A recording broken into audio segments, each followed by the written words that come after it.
Subscribe करें हमारा YouTube channel VK math classes and press the bell icon, जिससे आपको आने वाली हर वीडियो का नोटिफिकेशन मिले सबसे। आपका मेरे YouTube channel VK math class में इस वीडियो के अंदर मैं आपको बताऊंगा कक्षा 12 केमिस्ट्री का बहुत ही इम्पोर्टेंट टॉपिक जो है आपका नैनसर्ट समीकरण। क्योंकि नैनसर्ट समीकरण से हर बार या तो आपका ये फॉर्मूला जो आपकी समीकरण है वो सिद्ध करने के लिए पूछता है, या इससे आपका एक न्यूमेरिकल एग्जाम में 3 नंबर का 100% पूछता है। अगर आप इस समीकरण पर आधारित न्यूमेरिकल देखना चाहते हैं तो उसका लिंक आपको, उन वीडियो का लिंक आपको डिस्क्रिप्शन बॉक्स में मिल जाएगा, या आप उन वीडियो को मेरे चैनल की प्लेलिस्ट के अंदर भी जाकर भी देख सकते हैं। अगर आप प्रथम कोटि, शून्य कोटि, द्वितीय कोटि, तृतीय कोटि की अभिक्रिया को किस प्रकार से सिद्ध करना चाहते हैं उसका वीडियो अगर देखना चाहते हैं तो उनका लिंक भी आपको डिस्क्रिप्शन बॉक्स के अंदर मिल जाएगा। तो सबसे पहले हम हेडिंग डालेंगे नैनसर्ट समीकरण। तो यहाँ पर हम लिखेंगे नैनेस्ट ने, आपको नैनसर्ट जो है ने इलेक्ट्रोड विभव तथा विद्युत अपघट्य विलयन के सांद्रण के मध्य संबंध स्थापित करने के लिए एक समीकरण दिया, जिसे हम बोलते हैं नैनसर्ट समीकरण।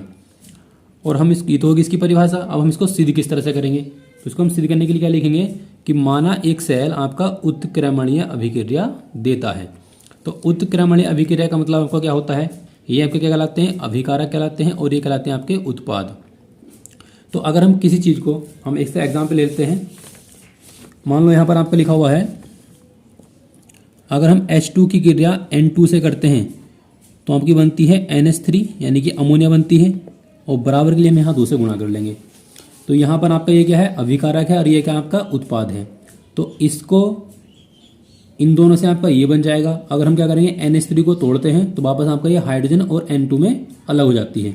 तो ये जो आपका निशान है इसे बोलते हैं रिवर्सिबल, मतलब कि अभिकारक से उत्पाद बन जाएगा और उत्पाद से आपका अभिकारक भी बन जाता है। अब आपको जो समीकरण दी हुई है हमने ली है वो आपकी क्या है, A capital A plus B capital B और C कैपिटल C, इस तरह से। तो यहाँ पर हमें एक नियतांक निकालना पड़ता है जिसे हम बोलते हैं Q। तो Q का जो मान निकालते हैं वो हम निकालते हैं उत्पाद बटे अभिकारक रखकर। तो हम क्या करेंगे, अब यहाँ पर हमें लिखा हुआ कैपिटल C, तो कैपिटल C के आगे जो आपको संख्या लिखी हुई है स्मॉल c, उसकी हम पावर के रूप में लिख देंगे। ऐसे यहाँ पर कैपिटल D के आगे लिखा हुआ स्मॉल d, इसे भी हम क्या करेंगे, इसके घात के रूप में लिख देंगे।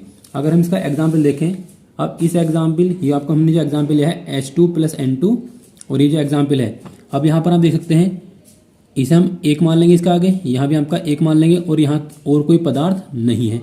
अगर मान लो यहाँ पर कोई पदार्थ होता, अब ये वाला जो मान है वो आपका कहलाता है A, ये आपका कहलाता है B, और ये कहलाएगा आपका C। अगर यहाँ पर कोई पद होगा तो उसे हम क्या बोल लेंगे, D बोल लेंगे।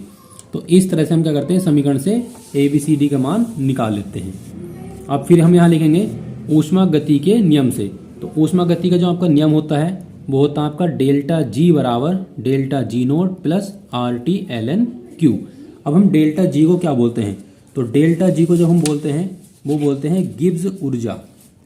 यहाँ पर हम लिख लेंगे डेल्टा G, डेल्टा G बराबर क्या होता है आपका, गिब्स ऊर्जा, और डेल्टा G नोट, ये आपका जो जीरो लगाते हैं बोलते हैं नोट। तो डेल्टा G नोट बराबर होता है आपका मानक, क्योंकि हम जो नोट लगाते हैं वो हमेशा मानक के लिए लगाते हैं, मानक गिब्स ऊर्जा, यह आपका है ऊष्मागति के नियम से। तो ये वाला आपका डेल्टा G का आपका गिब्स ऊर्जा है, और डेल्टा G नोट का क्या है, मानक गिब्स ऊर्जा है। अब हम क्या करेंगे, डेल्टा G बराबर आपका होता है माइनस के NF ई सेल, ये होता है आपका डेल्टा G बराबर, और डेल्टा G नोट बराबर होता है माइनस के NF ई नोट सेल। अब डेल्टा G और डेल्टा G नोट के जो मान है वो हम क्या करेंगे, समीकरण नंबर 1 में रख देंगे। तो यहाँ पर हम लिख लेंगे समीकरण 1 से,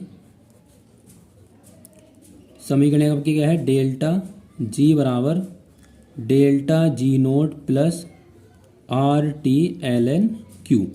अब हम क्या करेंगे, इस डेल्टा G के जगह डेल्टा G का मान लगाएंगे माइनस के NF ई सेल माइनस के NF ई नोट सेल माइनस वो प्लस RT ln Q। अब हम क्या करेंगे, दोनों ओर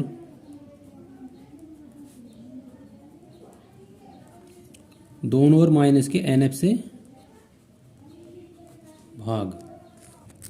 अब यहाँ पर हम दोनों ओर डेल माइनस के NF से कर देंगे भाग, तो हो जाएगा आपका माइनस के NF ई सेल बटे में आ जाएगा आपका माइनस के NF बराबर हो जाएगा आपका माइनस के NF ई नोट सेल बटे माइनस के NF और प्लस RT ln Q के बटे हम अलग कर देंगे माइनस के NF।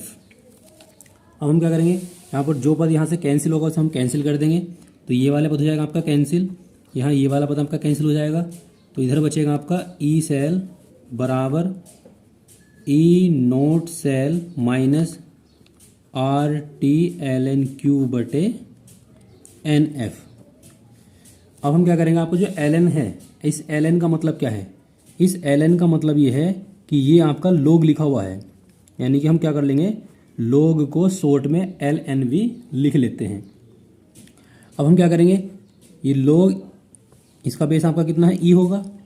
अगर आपका बेस e है और हम बेस बनाएंगे इसका 10, तो हम क्या करेंगे, यहाँ पर गुणा करते हैं 2.303 से, तो यहाँ पर हम ये वैल्यू पुट कर देंगे, तो ये हो जाएगा आपका ई सेल बराबर E naught cell minus RT और गुणा में लिख लेंगे 2.303 बटे NF और यहाँ लिख लेंगे log 10 बेस Q। तो ये जो आपका समीकरण निकल का है वो आपका नेनसेट समीकरण।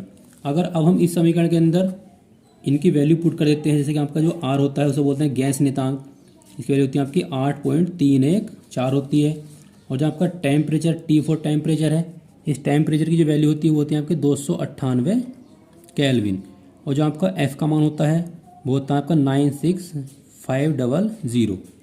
एक फेरेड का जो मान होता है वो आपका होता है 96,500 कूलाम। अगर ये वैल्यू हम इसके अंदर पुट कर देंगे तो आपको एक नई समीकरण और मिल जाएगी, लेकिन आप एग्जाम में यहाँ भी इस क्वेश्चन को छोड़ सकते हैं। माइनस R का मान 8.314 गुणा T का मान 298 गुणा 2.303 बटे N को हम ऐसे लिख लेंगे। F का मान आपका है 96500 log 10 बेस Q। अब हम क्या करेंगे, इन सब के आपस में मल्टीप्लाई करेंगे, तो ये जाएगा आपका ई सेल बराबर ई नोट सेल माइनस, इन सब की हम गुणा करेंगे तो गुणा करने पर आपको मिलेगा ये 5,848 और बटे में है n गुणा 96500 log 10 बेस Q। अब हम क्या करेंगे, इस नीचे वाले पद से भाग कर देंगे ऊपर वाले पद को, तो भाग करने वाला आपको मिलेगा 0.0591 बटे n और log 10 बेस Q, और ये आपकी निकल जाएगी नेनसेट समीकरण। अब इस समीकरण के अंदर आपको ध्यान देना है, जहाँ आपको जो n है वो होता है आपका स्थानांतरित इलेक्ट्रॉनों की संख्या कहलाती है, और जहाँ आपका ई सेल होता है, ई सेल ये होता आपका है इलेक्ट्रोड विभव कहलाता है, ये इलेक्ट्रोड विभव। और जो आपका होता है ई नोट सेल ये होता है आपका मानक इलेक्ट्रोड विभव कहलाता है। तो इस प्रकार से आप एग्जाम के अंदर नेल्सन समीकरण को सिद्ध कर सकते हैं। तो आई होप कि आपकी वीडियो अच्छी लगी होगी। वीडियो अच्छी लगी तो वीडियो को लाइक करें, शेयर करें और मेरे चैनल को सब्सक्राइब करें।